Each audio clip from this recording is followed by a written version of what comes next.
I want to reassure everybody that making art and filmmaking actually still matter in the current time that we are living in. At the time of this recording, there is a war going on. There is lots of chaos in especially America and our government. There's just many, many things happening, and it can be a time where we feel like there's no hope. We just want to despair. Why should we even bother to keep on creating? If you're a filmmaker, keep on making films. What is the point of art in a time like this? It just seems frivolous and pointless. But I'm here to tell you that it actually still matters, and it actually matters even more during times like this. Art, as I've said many times, is a manual for life. And we need these little instruction manuals in order to help us get through times like these. You can always look back at times of turbulence and you look at the art from there, and you look at times of relative peace and you also look at the art from there. And there's something more like meaningful and powerful about the art that comes from times of great turbulence. It's why the late 60s and early 70s in America are seen as these times where like these great films were coming out, like Serpico and Easy Rider and the quote unquote black exploitation movements, because there was this uprising and political upheaval and people wanted to express what was going on. And we need that in times like this. We need art and films, especially because films is just a lot of it's just the amalgamation of a lot of different types of art forms condensed into one. And it's also the only art form where you can get a lot of people in one place and we all have a very similar experience. You are locked in a dark room. If you're watching in a theater, you are sitting there watching a movie. Everybody is watching the same thing and experiencing the same story. May have different interpretations of that story. The story in itself is one and the same. There's been a lot of talk about how the theatrical experience is dying, about how nobody's going to go to the movie theater. There's a quote going around from the Timothée Chalamet, however you pronounce his name, interview that he did on CNN with Matthew McConaughey, that he doesn't want the theater to go the way of the ballet and opera, which has gotten a lot of people very angry. Recently, last week, I went to an event called Coffee House Cinema by Ellis Sutton. He is on Substack, and I highly recommend you check out not only his Substack, but the Coffee House Cinema Substack. And he curated three short films, all by people of color, and we all sat in a room and we watched them. And one of the things that he said afterwards was that watching these films in a room full of people is way different than watching it at home, because his perception of the film, because there was laughter at certain points with certain films that he didn't receive at home because he's just there by himself. But when somebody else laughs, he was like, oh, yeah, that was kind of funny. I worked on a documentary called Creative Force, which is about how the artists and artisans of Ukraine use their artistic skills in order to support the war effort. And one of the people that was interviewed was a singer named Anastasia. She's a singer and she also plays a traditional Ukrainian instrument. I forget the name of it. I don't speak Ukrainian, obviously. But one of the things that she did during the first days of the war was they went to a library and became a shelter, and there was like a bomb shelter that was underneath.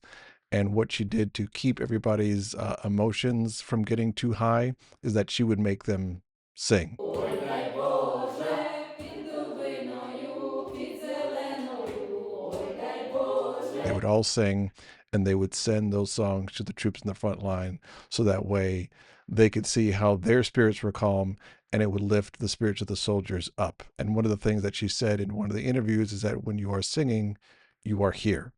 And I think that is the same thing that happens when you go to a theater and you sit in a room and you watch a movie. You are there. All of the troubles that you are facing, all of the problems of the world, they all go away. Everybody is having the same experience. You are there watching the story that's happening on the screen.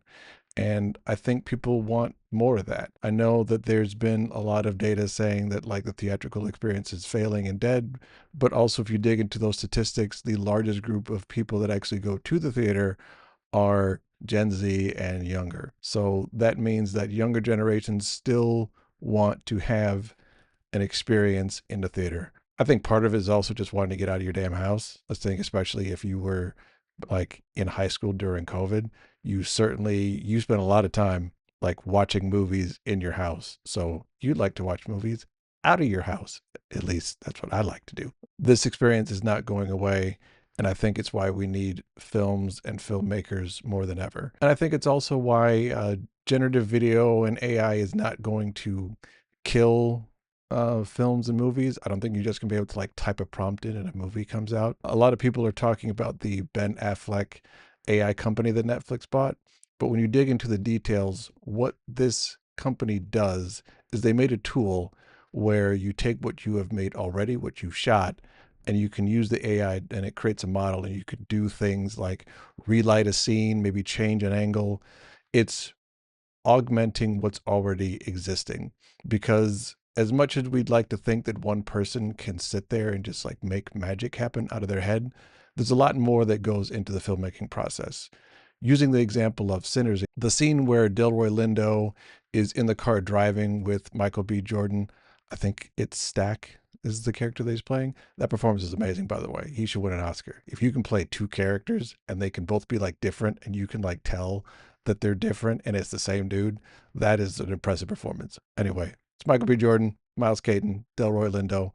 They're driving in the car and he's telling this story about how he was essentially kidnapped by some white sheriffs and he and some friends and they were driven around town and made to like play for a bunch of like rich white people and what happened to his other friends who got murdered.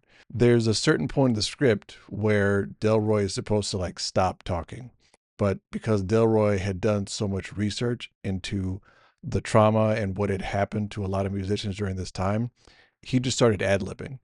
And they only had enough track to go to a certain point, and they had to turn the car around so we could keep talking because he did not want to lose this special monologue that Delroy just like pulled from his soul.